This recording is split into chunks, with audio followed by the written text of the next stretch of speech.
Hey everyone, so today we are doing a reaction video sent to me by a good friend called Grid Down, Power Up. This was a film by Dennis Quaid. I will tell my age. I think he was the guy from Quantum Leap, so curious to see what this is about. Let's go.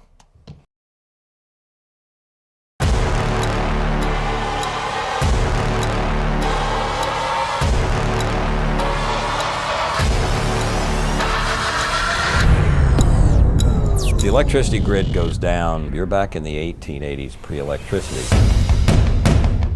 If 1,000 transformers are knocked out, we'll end up with massive social disruption.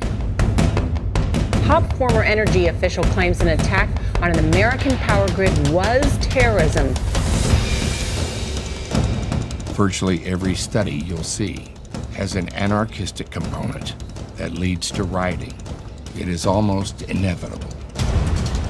Imagine what will happen if there is no food, no power, and no money, and no transportation. Only people with guns and the boldness to go and take what they need to survive will live. It could literally end civilization as we know it.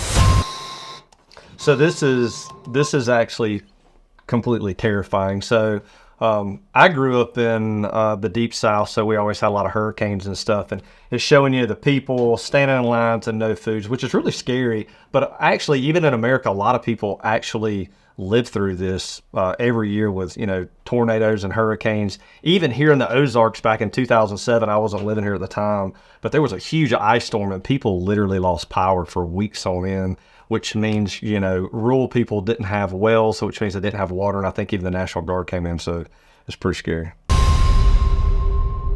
Cyber attack, an EMP, even a massive solar flare.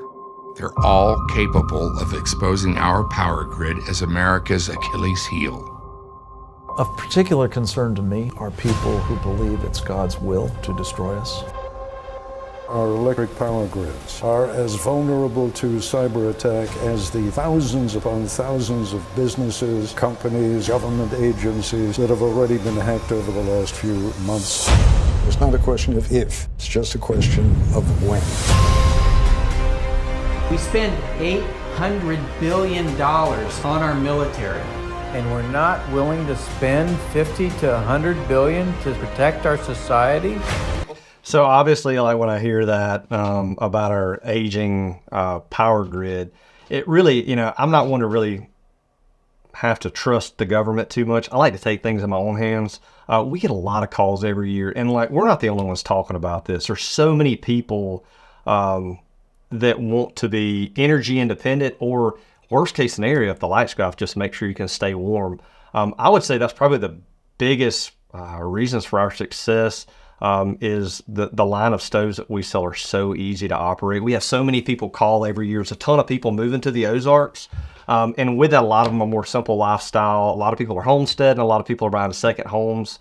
And that peace of mind of knowing if the lights were to go out, especially in the wintertime, can you stay warm? Is it easy to operate? Is it something that can be easily maintained?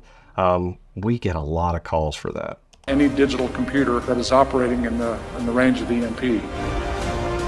Other countries have appointed a single champion to be in charge of protecting their electric grids. We know what needs to be done.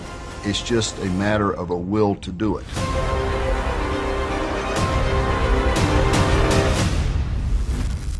Choose Power Up.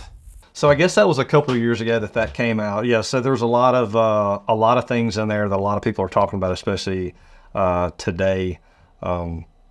Trying to be prepared, and what does that look like? I think having a good source of heat in your house, a backup source that you can control if the lights go out, is very important. So the coin phrase, gaining your energy independence, is thrown around here a lot. So what does that actually look like? Well, today in the world we live in, we trust the power grid. And if the power grid were to actually go out for any reason, then you have no central heat and air, possibly water, and all the amenities that we need day to day. Gaining your energy independence means that with a wood stove, especially a freestanding wood stove that's installed in your house, you can actually control that. So firewood stacked up outside can guarantee that you and your family can stay warm, that you can cook, that you can heat water, all of those things that we need for life and the things that we need for comfort. And that's very reassuring to know that you can take care of that yourself.